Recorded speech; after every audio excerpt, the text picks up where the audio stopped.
चलिए, praise the Lord, hallelujah, hallelujah, shalom, Immanuel, परमेश्वर आपके साथ है। इम्मानुएल का अर्थ ये है। प्रभु का धन्यवाद करते हैं एक बार फिर से आज के इस नए दिन और नए सौभाग्य जो प्रभु ने हमें दिया है, और आप सब लोगों का प्रभु यीशु मसीह के नाम में से ऑनलाइन संडे सर्विस में क्राइस्ट मुक्ति द्वार फेलोशिप की ओर से स्वागत है।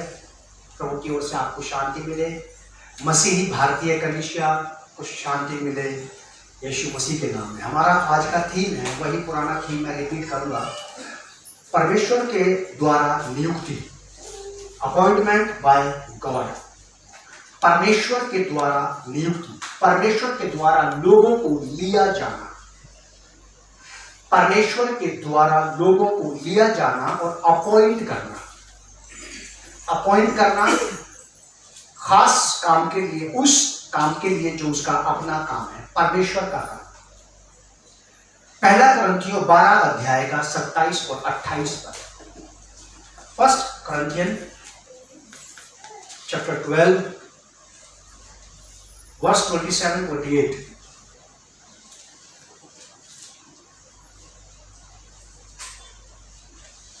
यहां ऐसा लिखा है, प्रेरित पौलुस कुरिन्थ नगर की कलीसिया को यह पत्र लिख रहे हैं, और इस पत्र में ऐसा लिखा पौलुस ने।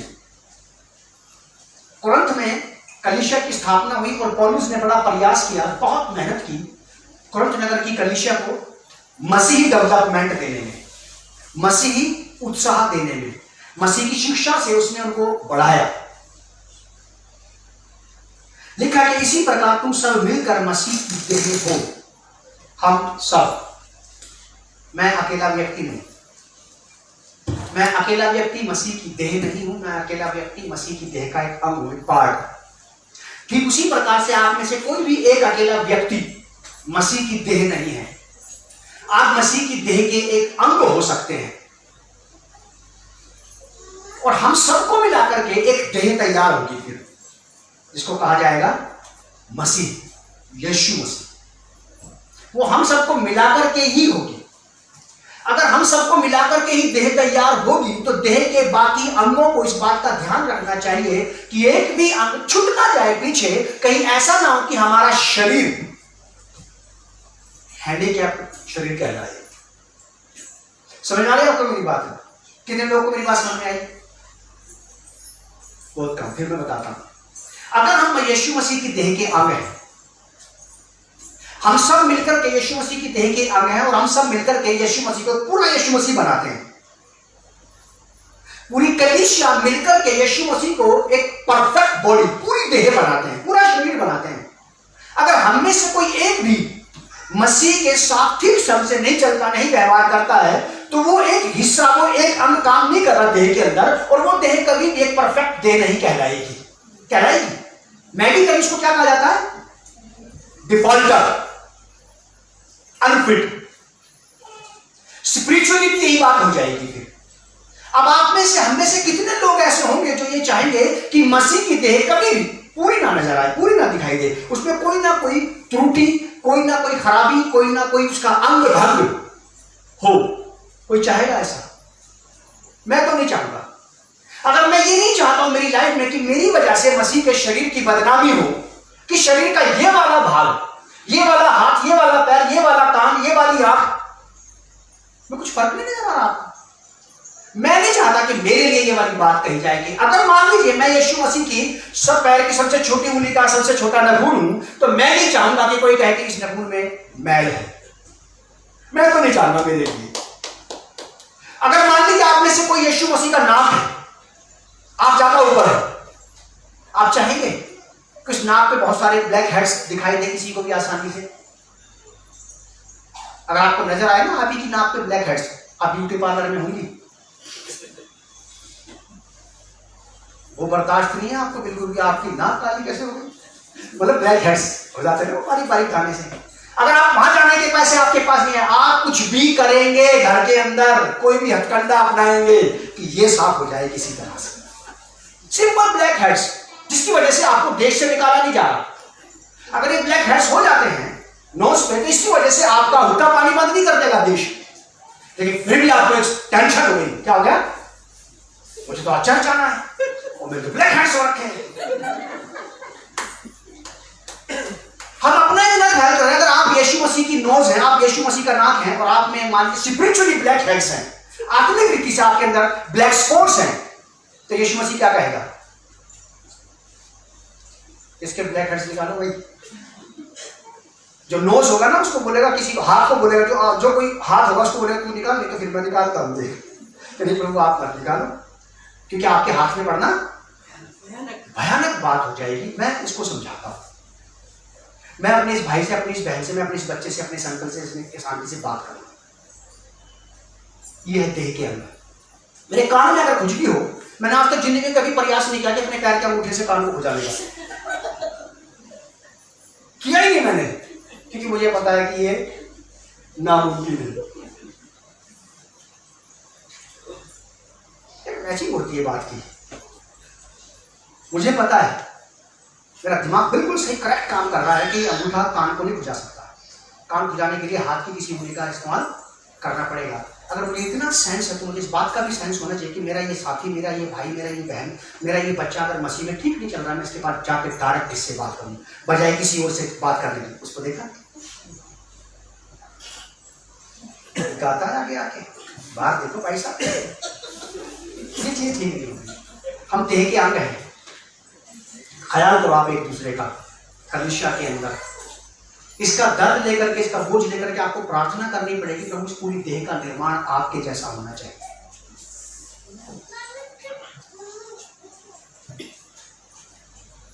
देह के सारे अंगों को एक्यूरेट एक दिशा में सही चलना चाहिए।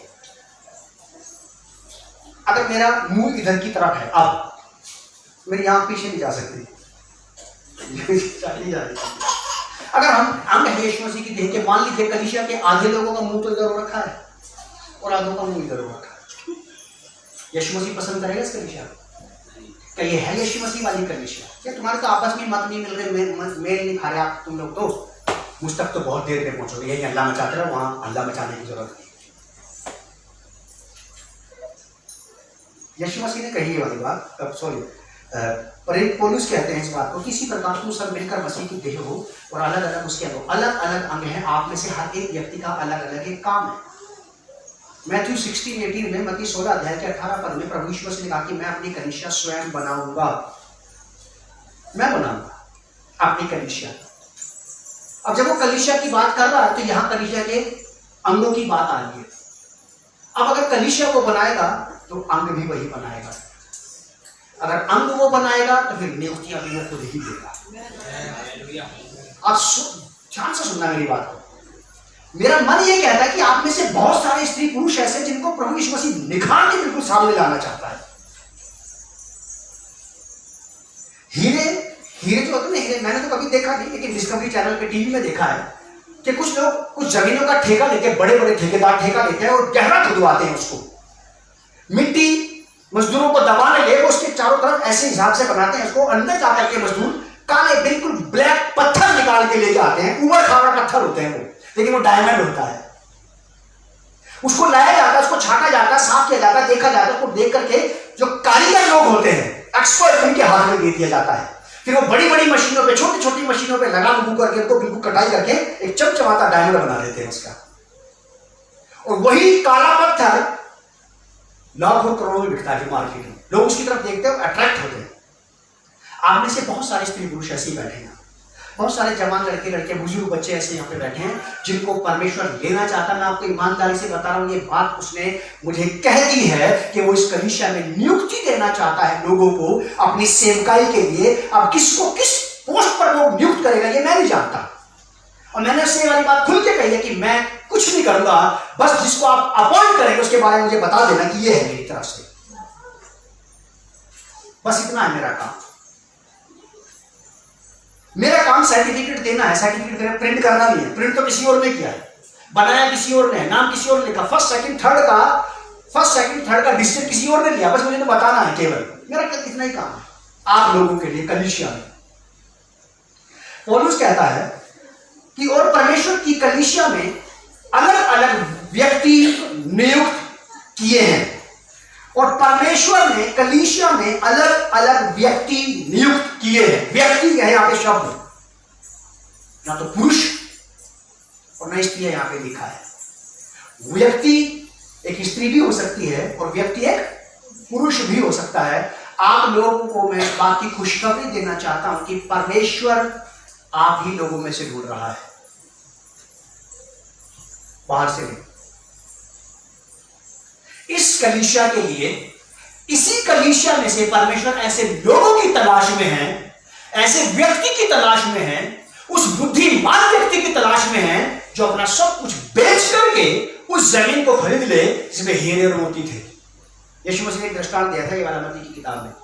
अब इस हिसाब से मुझे यीशु मसीह से ज्यादा बुद्धिमान कोई नजर नहीं आ रहा कि यीशु मसीह ने अपना सब कुछ छोड़ करके आपको खरीद लिया है। स्वर्ग छोड़ा, आदर मान सम्मान छोड़ा, सारी योग्यताएं उसने, जो कुछ स्वर्ग में उसके पास था सब कुछ छोड़ करके त्याग करके चला आया इस पृथ्वी पे। किसके लिए? आपके लिए। अब आपके अंदर से वो ढूंढ निकालना चाहता है उस खूबी को, उस अच्छाई को जो बाहर निकल के आपके यीशु मसीह के नाम से उसकी कलीसिया की उन्नति के लिए काम आ सके। यहां लिखा है ऐसा, और परमेश्वर ने कलीसिया में अलग अलग व्यक्ति नियुक्त किए हैं। पहले प्रेरित, आप प्रार्थना करना अपने लिए,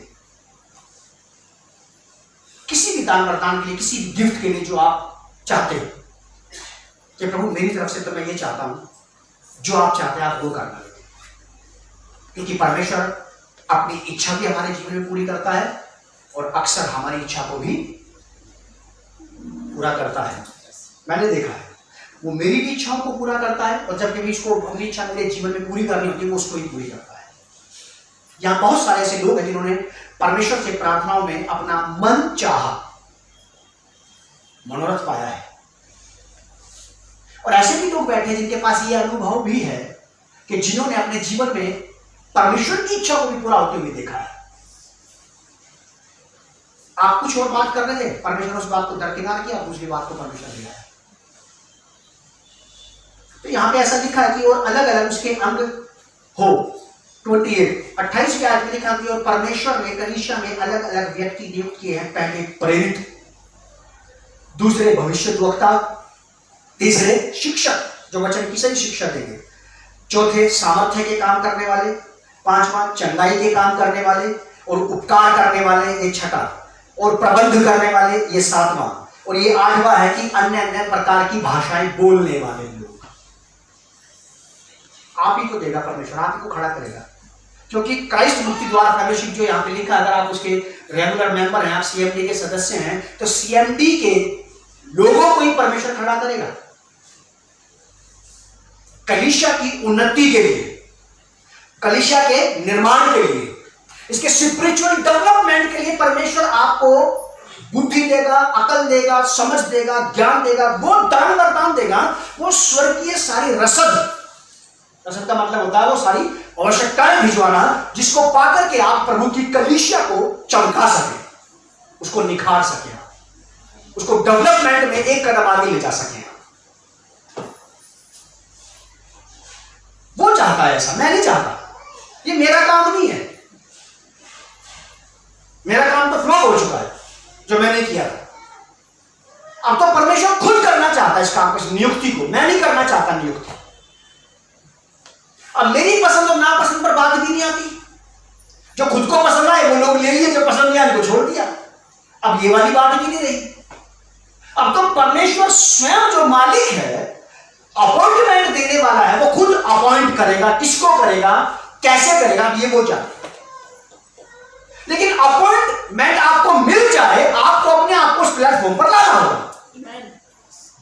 आपको अपने आप को वहां लाना होगा, वैसा बनाना होगा, वैसा आपको बोलना पड़ेगा कि प्रभु मैं ये चाहती हूं, यूज मी लॉर्ड, मेरा इस्तेमाल करिए आप।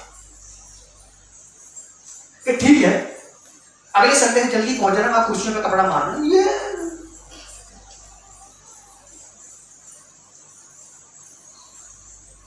कुर्सियां साफ करनी है, फर्श साफ करना है, या मान लो उसमें कुछ भी यही बोल दिया, कुछ नहीं करना तुझे काम, 9:30 बजे वहां टाइम है जमा होने का, तो ठीक टाइम से पहुंच जाया कर। तो परमेश्वर किसको क्या काम देगा मुझे नहीं पता। यहां साफ शब्दों में ऐसी बात लिखी है कि कुछ को प्रेरित, कुछ को भविष्यद्वक्ता, तीसरे शिक्षक, फिर सामर्थ्य के काम करने वाले, फिर चंगा करने वाले, उपकार करने वाले, प्रबंध करने वाले। प्रबंध करने वाले लोग एडजस्ट करने वाले, सेटिंग अरेंजमेंट करने वाले, माइक सिस्टम को सेट करने वाले लोग, लाइव सिस्टम को ठीक करने वाले लोग, सामान के को उठाने और रखवाने वाले लोग। प्रबंधकारिणी कमेटी होती है ये, जो प्रबंध करती है। 250 लोग यहाँ पे आके बैठेंगे, उनका लंच है, कैसे करेंगे? तो 5-7 लोग अलग से कमेटी बनाते हैं, भैया हम लोग ऐसे करेंगे, तो आपस में मिलकर बातें करते हैं सब लोग। जब 250 लोगों को 50-50 की टुकड़ियों में बैठाएंगे ऐसे। अब ये जाने कैसे बैठाएंगे? मैंने तो ये बोल दिया 250 लोग यहाँ पे आएंगे, अब आप जानो कैसे बैठाओगे। मैंने सब कुछ आपके हाथ में, आपको प्रबंधक बना दिया यहाँ का। अब आप इन्हीं में से 5 लोग ले लोगे, तो 50-60 लोगों की टीम बनाए या 40 की, कैसे, ये आप जानो। तो यहाँ साफ शब्दों में लिखा है कुछ को प्रबंध करने वाले, कुछ को नाना प्रकार की भाषा बोलने वाले। और 31वीं आयत में लिखा है उसकी बी पार्ट में, तुम बड़े से बड़े वरदानों की धुन में रहो। बड़े से बड़े वरदान की धुन में रहो, आपको कही जा रही है ये वाली बात।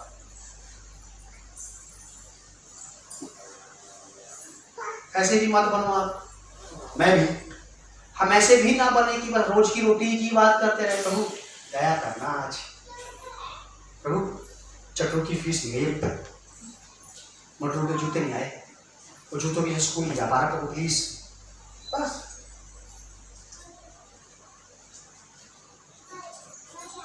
अपनी आवश्यकता मांगते रहे, मकान का बिल, किराया भी दिया, दूध का बिल।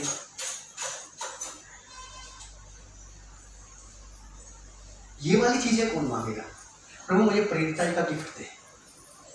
आप ये मत सोचना कि हम तो इस लायक नहीं, हम, ये तो आपको तो इन्विटेशन मिला है, आपको तो बुलाया इसीलिए गया है संसार में से, अलग इसीलिए किया गया है कि परमेश्वर आपको अपॉइंटमेंट दे।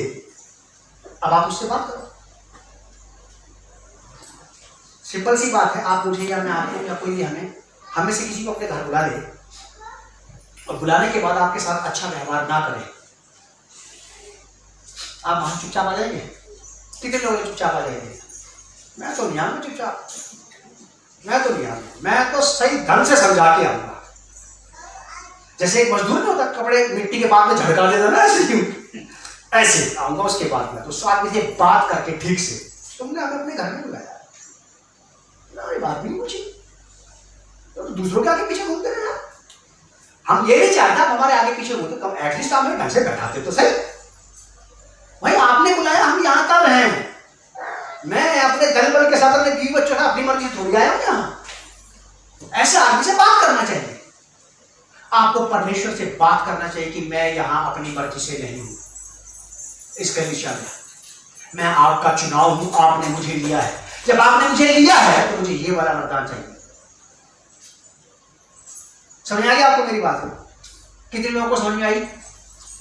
बहुत बढ़िया, वेरी गुड। जितनों को समझ में आई, यही लोग अगर इस बात को ढंग से समझ गए, बाकी लोग जिनको समझ में नहीं आई वो आपको देख के समझ जाएंगे। अगर यीशु मसीह इसको बदल सकता है, इसको बदल सकता है, उसको बदल सकता है, तो मुझे भी बदल सकता है। यह आपके लिए है, आपके पास है, ये आपको मौका दिया गया है प्रेरित होने का, भविष्यद्वक्ता होने का आपके पास अवसर है। शिक्षक होने का, आप बाइबल की शिक्षा देना चाहते हैं, बढ़िया बोलना चाहते हैं, आप कहिए उससे। कोई बढ़िया शिक्षक पैदा नहीं होता, बढ़िया शिक्षक परमेश्वर बनाता है। फिर सामर्थ्य के काम करना चाहता हूं प्रभु जी, मैं मेरे जीवन सामर्थ्यशाली कामों को देखना चाहती हूँ प्रभु। चलो खड़े करो, मांगो परमेश्वर से, आप चंगा करने वाले, उपकार करने वाले, प्रभु मुझे प्रबंध करने वाला बना दे, मुझे नई नई भाषा बोलने वाला बना दे। और प्रभु मैं बड़े से बड़े वरदान चाहता हूं, जो यहाँ पे है, जो आपने दिया है उससे भी बढ़ करके। और परमेश्वर का आत्मा आपका ध्यान उन वरदानों की तरफ लेकर के जाएगा जो यहाँ लिस्ट में नहीं है। 9 है वरदान। और जब मैं मेरे लिए प्रार्थना करता हूँ 18 से आगे निकल जाता हूँ, ईमानदारी की बात बता रहा हूँ, डबल से भी आगे निकल जाता हूँ, 21, 22, 23 तक जाके रहता हूँ। मैं अपने मुझे पे गिनता रहता हूँ, ये वाला ये वाला ये वाला, 9 तो ही है, उसके बाद भी चलते मेरी जवान तर तर तर तर तर तर 23 पे जाके प्रभु ये छप चाहिए। आप यार ऐसा कैसे हो सकता है? ऐसा बिल्कुल भी नहीं है कि जो लिस्ट यहाँ पे दी गई है बस उतने ही वरदान परमेश्वर के पास है। अगर इतने ही होते तो पौलुस को 31 की आयत में ये कहने की जरूरत नहीं थी कि तुम क्या लिखा है, बड़े से बड़े वरदानों की धुन में रहो। जो यहाँ पे डिक्लेयर कर दिया गया ये तो है ही है, इससे भी ज्यादा। यहां कौन ऐसा व्यक्ति होगा जिसने इस साल में 10 लाख रुपए कमाए हो और बोले बस प्रभु मुझे 10 साल तक कुछ चाहिए? कोई है? इतना क्लियर कोई नहीं है। अच्छी बात है, इतने बड़े दिल वाला भी नहीं होना चाहिए। एक साल में 1 करोड़ रुपए कमा लिया, बोला प्रभु मुझे 20 साल तक कुछ मत देना चाहिए। प्रभु ये तो आपने दे दिया बहुत अच्छा, लेकिन मुझे ज्यादा चाहिए। और इतने आप उनको बैठे ज्यादा चाहिए सारे ये मैं भी। जहां तक आप लिया है आपका धन्यवाद, अब इससे आगे लेकर के जाओ। आपने यहां साफ शब्दों में लिखा है, ये वाली बात आपके लिए, आप कलीसिया हैं, आप कलीसिया का हिस्सा हैं, और ये परमेश्वर आपको कह रहा है। आपको प्रार्थना करनी है अपने लिए।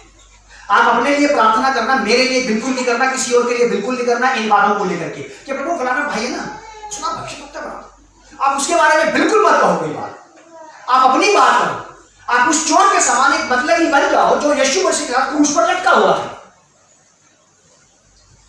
मुझे बहुत अच्छा लगता है वो आदमी, कभी मिलेगा मुझे स्वर्ग में जब मैं जाऊंगा, क्योंकि वो तो मुझसे पहले पहुंच गया। मैं उससे जरूर मिलूंगा, उससे कहूंगा कि यार मैंने सोचा नहीं था तेरी हालत देखकर कि तू इतना बुद्धिमान हो सकता है। उस आदमी ने यीशु मसीह से बोला कि प्रभु जब तू अपनी महिमा में अपने राज्य में आएगा तब मेरी सुधि लेना। दूसरा वाला क्या कह रहा था?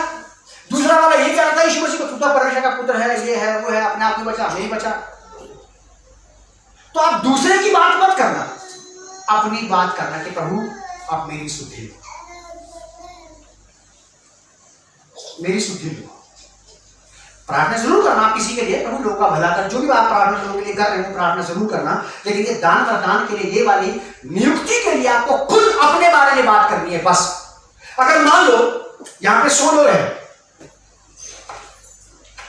और किसी डिपार्टमेंट में 10 फॉर्म निकलते हैं सरकारी नौकरी के, और आपको पता पड़ जाए, आप किस किस को बताओगे? ईमानदारी की बात, अगर आपको ये पता पड़ जाए कि आज एक आदमी वहां पे फलाने चौक पे मिलेगा, उसके पास 10 करोड़ रुपए हैं बांटने के लिए, और वो 1-1 करोड़ 10 लोगों को देगा, आप कितने लोगों को बताओगे? अब ज्यादा लोगों को नहीं बताओगे, नहीं ज्यादा लोग जमाना हो जाएगा। अपनी बात करनी चाहिए कभी कभी प्रभु के साथ, और प्रभु इस बात को बिल्कुल गलत नहीं मानता, गलत नहीं समझता, क्योंकि हमने इस सिचुएशन को यहाँ पे बाइबल में देखा है। आप अपने बारे में बात करना। मैं आपको ये बताना चाहता हूं कि परमेश्वर को आपकी जरूरत है कलीसिया के लिए, कलीसिया के लोगों को नियुक्त करना चाहता है, स्त्री को, पुरुषों को, और एक ही वरदान को हो सकता है 10-10 लोगों को दे दे। यहाँ 5 लोगों के पास अगर भविष्यवाणी का वरदान आ जाए तो बहुत अच्छी बात होगी। अगर एक व्यक्ति भविष्यवाणी करे तो दूसरे 4 लोग उसको करेक्ट को, उसको ऑब्जर्व तो कर सकते हैं, ये सही है कि नहीं। मान लीजिए यहाँ पे अकेला ही व्यक्ति की भविष्यवाणी करता है, हमें तो पता नहीं। अब वही वाली बात होगी, अंधों में कान वाला तो है कम से कम, वो बोल रहा हमें समझ में नहीं आ रही बात, कोई करेक्ट करने वाला ही नहीं है। हम ये सोच करके शांत हो जाएंगे या तो प्रभु की तरफ से चुप हो जाओगे, फिर हमारे पास कुछ नहीं बचता चाह रहा ये कहने के लिए। मैं तो ये कह रहा हूँ, एक गिफ्ट एक आदमी को नहीं, 5-5, 2-2, 3-3, 4 लोगों को देना, ताकि कम से कम कुछ ना हो तो क्रॉस चेकिंग तो हो सके। अंधों में काना राजा नहीं चाहिए हमें, अंधों में काना राजा बिल्कुल नहीं चाहिए हमें, बिल्कुल सारे के सारे एक जैसे चाहिए। सही, एक ही व्यक्ति खड़ा करके बोलता रहेगा, पता नहीं पड़ेगा कौन क्या कह रहा है। जबकि बाइबल में ये बताते हैं कि तुम में से अगर एक व्यक्ति भविष्यवाणी करे तो बाकी लोग पढ़े, जांचे, समझे उसको कि क्या कह रहा है। उसको परखने का पता किसका काम है? केवल उन लोगों को वही परख सकते हैं जिसको परमेश्वर के वचन की सही नॉलेज हो, वही परख सकता है इस बात को बस, क्योंकि परमेश्वर अपने वचन के बाहर कभी बात नहीं करेगा। और कितना बोल सकता है, कैसे बोल सकता है परमेश्वर, ये केवल वचन की जानने वाले जान सकते हैं। आप कह सकते हैं तो मुझे शिक्षक का गिफ्ट दो, ताकि मैं सही शिक्षा को लोगों के सामने ला सकूं। ठीक है, ये वाली बात क्लियर हो गई। आप प्रार्थना करना अपने लिए। मैं आपको बताना चाहता हूँ कि मैं बताना चाहता हूँ ये वाली बात कि मैं अभी भी इस बात से बाहर नहीं आया हूँ। तीसरा सप्ताह है ये कि परमेश्वर सचमुच में आप लोगों को देना चाहता है, किसको क्या देना चाहता है मैं नहीं जानता। अगर आप में से कोई छूटा तो ना मेरी गलती होगी ना परमेश्वर की, आपकी अपनी गलती होगी जो आप परमेश्वर से कुछ मांग नहीं पाओगे इन दान वरदानों को लेकर। आप अपना रोजी रोजगार मांगो उससे, रोटी कपड़ा मकान दुकान सब कुछ मांगो उससे, लेकिन आप इस चीज को मत छोड़ना। यह आपका जन्मसिद्ध अधिकार है। हमने रोजमर्रा की चीजों को पाने के लिए ये बहुमूल्य चीजें छोड़ दी। आप कहीं ना कहीं काम आ सकते थे परमेश्वर के, लेकिन आज तक कहीं काम नहीं आए। वजह कुछ था ही नहीं, ऐसा क्या करते हैं? परमेश्वर हमसे यहां आता है, परमेश्वर आपको देखता है, उसने कभी आपको कुछ नहीं कहा, क्योंकि उसको पता उसके पास कुछ है नहीं मेरे लिए। उसी से बात करें, इसके पास कुछ होगा, कोई गिफ्ट, कोई टैलेंट उसने उसको दे रखा है, भविष्यवाणी का, चंगाई का, किसी बात का, उसको बोलेगा प्रभु यहां से उठ और वहां जाकर के भविष्यवाणी करना शुरू कर दे। योना नबी था, नीनिवे में भेजा था, भविष्यवक्ता को तो भेजा था, उसको पता था कि योना भविष्यवक्ता ले रहा। उसे बोला कि खड़ा हो यहां से, अन्य जातियों के देश में चला जा। प्रेरित को बोलता है सुसमाचार प्रचार को, उठो यहां से वहां जाओ।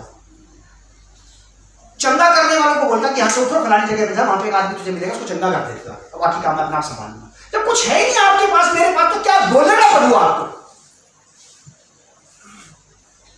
कि प्रभु हमारा इस्तेमाल ही नहीं कर रहा, कुछ है ही नहीं तो क्या इस्तेमाल करेगा? सीधी सिंपल सी बात है, बुरा नहीं मानना मेरी बात का कोई भी, मैं किसी को कुछ नहीं कह रहा, मैं समझाना चाहता हूं। मान लो मेरे पास एक रुपया भी नहीं है, किसी भी रिश्ता को घर में पैसे की जरूरत, तो आपसे आगे बात करेगा क्या?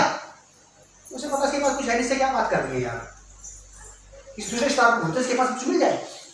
सिंपल सी बात है ये समझ में आ जाना चाहिए आज आपको मेरी बात। अगर आपके पास एक रुपया भी नहीं है, आपका कोई दोस्त, कोई रिश्तेदार आपके पास आकर कहेगा प्लीज हेल्प मी, कहेगा, उसको एक बार आपके आवरण से पता पड़ जाए कि यार कुछ है, यार यहाँ पे कुछ सिक्कों की आवाज तो आती है, भैया थोड़ी हेल्प चाहिए थी आप, आंटी, अंकल, यार तो मेरा भाग्य था यार, मदद करना मेरी यार, क्योंकि मुझे खबर लग गई कि इसके पास पैसे है। परमेश्वर उसी से बात करेगा, इसके पास उसने कुछ इसको दे रखा है। आप लोग उससे या तो उससे प्यार से मांगो, आदर से मांगो, या फिर उससे भिड़ के मांगो। और विजय, जंगों का जीतना कभी भी आराम से नहीं हुआ, लड़के ही हुआ है। अगर आप सोच रहे हो विजय मिलेगी आपको विजय मिलेगी लड़के। आपको लड़ना पड़ेगा अपने आप से भी, संसार से भी, परमेश्वर से भी। याकूब ने लड़कर के बड़ा नाम ले लिया और उसके नाम से देश दुनिया बसी है, इजराइल। इतना सा देश है वो इजराइल, पूरी दुनिया जानती है। उसे एक आदमी के नाम पे करो, आप भी मांग लो, गिफ्ट मांग लो। मैं आपको बताना कह रहा हूँ कि ये काम आएंगे मेरे साथ। आप लास्ट में निकालिए इफिसियों की पत्री 4 अध्याय, इफिशियंस चैप्टर 4 वर्स 11 और 12। मैं पढ़ रहा हूँ, आप लोग सुनिए। इफिसियों की पत्री 4 अध्याय 11 और 12 पर उसने, यानी कि परमेश्वर ने कुछ को प्रेरित नियुक्त करके, और कुछ को भविष्यद्वक्ता नियुक्त करके, और कुछ को सुसमाचार सुनाने वाले नियुक्त करके, और कुछ को रखवाले, जिसे पादरी कहते हैं, चरवाहा, रखवाले नियुक्त करके, उपदेशक नियुक्त करके दे दिया, जिससे पवित्र लोग सिद्ध हो जाए। आपको प्रभु किसी न किसी के आत्मिक जीवन के सुधार के लिए, बढ़ोतरी के लिए इस्तेमाल करेगा, लेकिन तब इस्तेमाल करेगा जब आपके पास कुछ होगा। आप बस ख्याल रखोगे अपने मन में कि मुझे बहुतों के लिए इस्तेमाल कर। क्या बेटा, मैंने तेरे जैसे मुंगेरी बहुत देखे हैं, वो कभी भी इस्तेमाल नहीं हो पाए क्योंकि उनके पास कुछ था ही इस्तेमाल होने के लिए। कुछ तो हो, आपको शांति देनी आती हो किसी को, परमेश्वर आपके उसी वरदान को, उसी गिफ्ट को लेकर के ऐसे व्यक्ति के दिल में आपके द्वारा शांति बैठा देगा जो जिंदगी में बहुत लंबे समय तक अशांत रहा हो। आपको कुछ कहना तो आता हो, कुछ बोलना तो आता हो, आपको परमेश्वर इस्तेमाल करना चाहता है। आप दे दो अपने आप उसके हाथ में और उससे कहो कि प्रभु मुझे बना दे। बहुत दिन हो गए प्रभु, तूने मुझे रुपया दिया, पैसा दिया, बच्चे दिए, पत्नी दी, मेरा मन चाहा पति दे दिया, मन चाहे पत्नी दी, अब ये भी तो दे, ये तो दे। वो तो तूने मुझे मेरे लिए दिया, तेरे लिए भी मुझे कुछ दे दे महाराज। तूने मुझे खुश करने के लिए मुझे बहुत कुछ दिया है, अब मुझे कुछ ऐसा दे कि जिससे तू खुश हो जाए। आप उसे खुश कर पाओ, ऐसा कुछ भी परमेश्वर ही देगा आपको, आप ला नहीं सकते कहीं से। मेरा दिल बहुत उछलता है इस बात के लिए कि मैं ये नहीं सुनना चाहता इस कंडीशन में कि यहां अभी भी लोग ऐसे नहीं है। क्यों नहीं है प्रभु? अभी भी लोग उस लेवल पे नहीं आए, क्यों नहीं आए प्रभु? ये अभी भी वहां पे आना चाहिए, आना ही चाहिए आपको। इफिसियों की पत्री 4 अध्याय का 11 और 12 पद पढ़ेंगे हम लोग।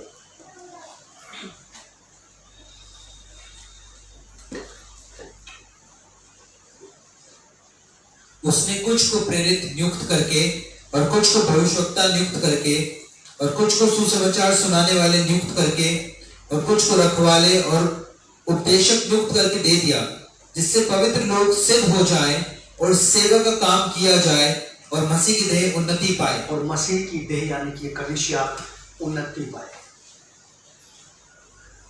कलीसिया की आत्मिक उन्नति के लिए आपको और मुझे आत्मिक दान वरदानों की जरूरत पड़ेगी। आप कलीसिया में परमेश्वर के सामर्थ्य को अपने पैसे से नहीं ला सकते। आप कितनी हाईली एजुकेटेड हो जाओ, आप बढ़िया से बढ़िया, आप बहुत बेहतरीन बात करने वाले व्यक्ति बन जाओ, किसी के साथ बहुत ही हम्बल बात करना, और कैसे इससे आप मुझे तो बेवकूफ बना लो, मैं आपको बेवकूफ बना दूंगा ऐसी सी बातें करके। आप मुझे और मैं आपको, हम दूसरे एक दूसरे घुमा लेंगे, लेकिन हम यहोवा को नहीं घुमा सकते। परमेश्वर का काम तो परमेश्वर के वरदानों से ही होगा। और मुझे जो लोग देख रहे हैं, मैं आप सब लोगों से, यहाँ बैठे हुए लोगों से कहना चाहता हूँ कि परमेश्वर अगर आपको कुछ देगा, मेरी बात को ध्यान से सुनना और लिख लेना कि ये कलीसिया की उन्नति के लिए देगा, मौज मस्ती के लिए नहीं। आज जितने भी सेवक कलीसिया के बाहर सेवा कर रहे हूँ, मैं उनसे भी ये कहना चाहता हूँ कि आपको कहीं ना कहीं किसी कलीसिया का हिस्सा बनने की जरूरत है, क्योंकि सारे के सारे गिफ्ट कलीसिया को दिए गए हैं।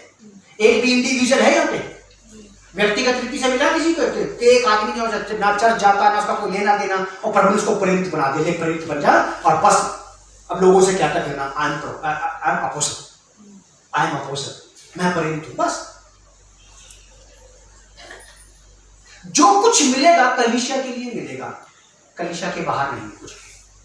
मुझे एक भी व्यक्ति दुनिया का बड़े से बड़ा बाइबल टीचर इस बात को बता दे कि एक गिफ्ट ऐसा है जो प्रभु ने कलीसिया के बाहर दिया है, बताइए। कोई अथॉरिटी हो, प्रेरित कलीसिया को दिए, भविष्यद्वक्ता कलीसिया को दिए, उपदेशक प्रचारक रखवाले कलीसिया को दिए, आराधक कलीसिया को दिए, म्यूजिशियन कलीसिया को दिए, प्रार्थना करने वाले भी कलीसिया को ही दिए, सब कुछ कलीसिया को दिया उसने। आप किसी भी एक चीज को, जब आपको गिफ्ट मिल जाए, बहुत होशियार रहना, जब आपको गिफ्ट मिल जाए तो शैतान आपको बहकाने का पूरा प्रयास करेगा कि आप छोड़ो यहां से, अब आप यहां से बाहर चलो, अब आप यहां से निकलो और कुछ नया शुरू करो। नया शुरू करने का ये तरीका नहीं है। प्रभु मुझे अवसर देगा, अगले सप्ताह में आपको 2 बातें और बेहतरीन बातें बताऊंगा यीशु मसीह को लेकर के, कलीसिया के बारे में। जब भी कभी प्रभु आपको कहे कि यहां से उठो चलो, आपको सबसे पहले अपने अगुवे को बताना चाहिए कि प्रभु मुझसे ये कह रहा है भाई साहब कि मैं यहां से कहीं और सेवा के लिए जाऊं, अब कलीसिया मेरे ऊपर हाथ रखे, मुझे आशीर्वाद देके विदा करे, चल गई जा, अपनी मर्जी से मत चले जाना। गिफ्ट मिला, वो कह हमारे इधर हरियाणा में कहा कहते हैं कुंडवा सालिया गाठ निगाड़ी, रहेंगे एक साथ, रहेंगे सब मिलके, है ना, यूनिटी में, ताऊ चाचा भाई बहन, वन हमारा एक वो होगा किचन। लेकिन मैं अपनी कमाई अपने पास रखूंगा, याद रखना, मैं जो कमा के लाऊंगा उसको अपने पास रखूंगा, खर्चा तुम लोग उठाओ। इसे कहते हैं गांठ निराली का मतलब अपने पैसे छिपा लेना। वैसे कंबाइंड फैमिली बड़ा सुख है इसका भी अपना एक, अभी खींचा खाच किसी में होती है, बस ये तब होगी जब आप अपनी पॉकेट बचा के रखेंगे। परमेश्वर की कलीसिया में शांति के लिए, आनंद के लिए, तरक्की उन्नति के लिए दान वरदान दिए जाते हैं, लेकिन इसमें खींच खाच और उथल पुथल वो लोग बचाते हैं जब इनके हाथ में कोई दान वरदान आ जाए तो ये अलग से एक नया काम शुरू करने का प्रयास करते हैं। चुपचाप, आप चुपचाप मत करना, कुछ भी आप साइलेंटली क्वाइटली मत करना, क्योंकि यीशु ने मुझसे कहा जो कुछ कानों कान सुनते हो जाके चौको चौराहे प्रचार करो। जो तुम्हें मैंने अंदर कोठरी में एकांत में बोला, जाके छतों पे चढ़ जाओ और सबसे तेज चिल्ला करके बोलो कि यीशु ही जिंदगी है। इसे छिपके बोलने क्या बात भैया, यीशु जिंदगी है।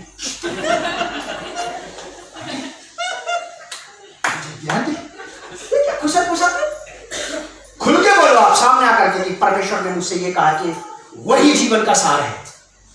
क्या जरूरत है इस बात में डरने की? कलीसिया में आपको गिफ्ट मिलेगा, दान वरदान मिलेंगे, परमेश्वर आपको इसलिए देगा कि आप बढ़ें और दूसरों को बढ़ाएं। जब कभी ये मौका आपके सामने आ जाए, आपको प्रभु कहे कि यहां से चलो, मैं तुम्हें लेके जाना चाहता हूं, क्योंकि बाइबल में साफ शब्दों में लिखा कि परमेश्वर अपने दासों को बताए बिना कोई काम नहीं करता। देखो आपसे कहना तो हम में से भी कहेगा, किसी ना किसी को तो कहेगा। तो ये कलीसिया को दिए गए वरदान हैं जो कलीसिया के काम आएंगे। बिना कलीसिया के इनका सही इस्तेमाल नहीं हो सकता है। कलीसिया के बाहर इनका मिसयूज होगा, क्योंकि ये कलीसिया की आवश्यकता है। आप अपने बच्चों की रोटी लेकर के किसी और को दे सकते हैं क्या? कलीसिया के भाग में क्यों धोखाधड़ी? कलीसिया के भाग में किसी सेवक को, किसी भी विश्वासी को धोखाधड़ी नहीं करना चाहिए। जो आपको कलीसिया के लिए दिया गया है उसे कलीसिया के निर्माण के लिए लगा दो आप, कि मैंने यहीं से पाया है और मैं यहीं लगाऊंगा, तब तक जब तक प्रभु मुझे यहां से कहीं ना ले जाए। मुझे बात ना करे, मुझे बोले ना।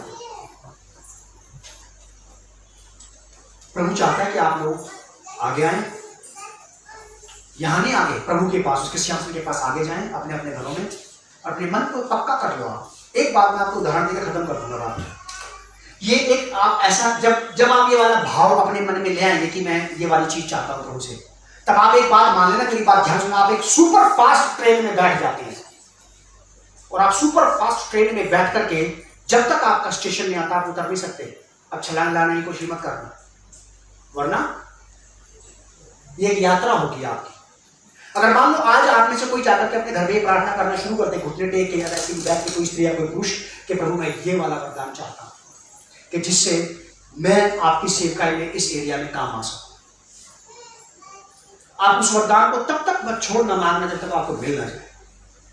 आप एक ट्रेन में बैठ जाएंगे, अब आप यात्रा करेंगे तब तक जब तक वो आपको मिलेगा। जब तक आपका स्टेशन में आ जाए उतरना मत। मैंने कहा था ना, अगर बीच में उतरे आप, अब घायल हो जाओगे, आप दुख पाओगे, चिंता पाओगे, संकट पाओगे, कष्ट पाओगे आप। क्योंकि जो आदमी चलती ट्रेन में से उतरता है, अगर वो ही मैन ना हो तो जरूर उसके हाथ पैर टूटेंगे। अगर खुदा किसी को ना बचाए, चलती ट्रेन से कूदे कोई आदमी, परमेश्वर ही किसी को ना बचाए, तो जरूर चोट खाएगा। ठीक वैसे ही वो लोग जो आज दान वरदान मांगना शुरू करेंगे और 2-4 महीने के बाद, 3 महीने के बाद, 1 हफ्ते के बाद, 2 हफ्ते के बाद उस प्रार्थना को करना ही बंद कर दें या भूल जाए, वो जरूर मात खा जाएंगे। क्योंकि शैतान भी नहीं चाहता कि आपको गिफ्टेड बनाया जाए। आपका शत्रु कभी नहीं चाहता कि आप तरक्की पाएं। वो चाहता है कि आप जैसे कंगाल पैदा हो वैसे कंगाल जाओ आगे से, आत्मिक रीति से भी और आर्थिक रीति से। और आप परमेश्वर से कह सकते हैं कि मेरी दिशा और दशा को बदलना शुरू कर दो आज, आर्थिक और आत्मिक रीति से। मैं कब तक यही आता रहूंगा, और 20 साल हो गए मुझे यहां बैठे बैठे, मैं अभी भी किसी के काम नहीं आया हूं। मैं किसी को भी प्रभु आपके बारे में सिखा नहीं पाया। मैं जितना समय मुझे हो गया इतना तो मैंने कुछ नहीं किया आपके लिए। आप उससे बात करें कि आपको इस्तेमाल का बर्तन बनाए। अगर वो आपको आपकी आवश्यकताओं की चीजें दे सकता तो आप उससे कहते मुझे तेरी जरूरत की भी चीज दे, जिससे तेरे घर का काम चल सके। और परमेश्वर के राज्य को आप और मैं बिना उसके दान वरदानों से नहीं बढ़ा सकते। एक मन तो है आपके पास, सीधा साधा सच्चा खड़ा कि तो मैं करना तो चाहता हूँ, मैं करना चाहती हूँ, लेकिन उससे हो नहीं पाता। कि ठीक है, फिर मैं तुझे बल दूंगा, अब मैं तुझे शक्ति दूंगा। और परमेश्वर आपको वो सारे उपाय देगा जो आप कलीसिया के डेवलपमेंट के लिए लगा सकते हैं। मेरी बात को ध्यान से सुन लेना, लास्ट की बात कह के खत्म कर दूंगा कि ये आपको कलीसिया के लिए ही मिलेगा। आपको कलीसिया के लिए ही मिलेगा, आप कलीसिया में लगाइए। इसके अलावा परमेश्वर आपको कहीं और पे भी इस्तेमाल कर सकता है, वहां इस्तेमाल होकर के वापस फिर अपने कलीसिया में। याद रखना आप इस बात। अगर नहीं हुआ ऐसा तो परमेश्वर जो वरदान आपको देगा उसको वापस तो नहीं लेगा, लेकिन उसको पता लग जाएगा कि ये फेथफुल नहीं निकला, ये विश्वास योग्य नहीं निकली। आदरणीय पिता, प्रभु यीशु के नाम से मैं आपका धन्यवाद करते हुए आपसे प्रार्थना करता हूँ, जो बात यहाँ पर बताई गई है प्रभु, ये गिफ्ट की, दान वरदान की, अपॉइंटमेंट की, नियुक्तियों की आप इस कलीसिया में करें। और जितने लोग मुझे देख रहे हैं प्रभु जी, उस सबके कलीसियाओं में, सब जीवनों में करें। और पवित्र आत्मा जी आप इन लोगों की मदद करें, सहायता करें। परमेश्वर पिता इन लोगों को अलौकिक बुद्धि, अकल, समझ, ज्ञान दें कि ये लोग नियुक्ति का सही इस्तेमाल कर सकें और समझ सकें कि ये कलीसिया के डेवलपमेंट के लिए है और किसी बात के लिए नहीं। तो वो ऐसा अनुग्रह आप इनको दें कि समझ सके लोग, जब ये गिफ्ट प्राप्त करें तो कलीसिया में ठहरे रहें प्रभु जी, कलीसिया के काम आए प्यारे प्रभु, कलीसिया को बढ़ाने के काम आ सके प्रभु जी। ऐसा अनुग्रह आप इनको दें प्रभु यीशु मसीह के नाम से इस प्रार्थना को हम मांगते हैं, आमीन। तो आप लोग को बहुत आशीष दे।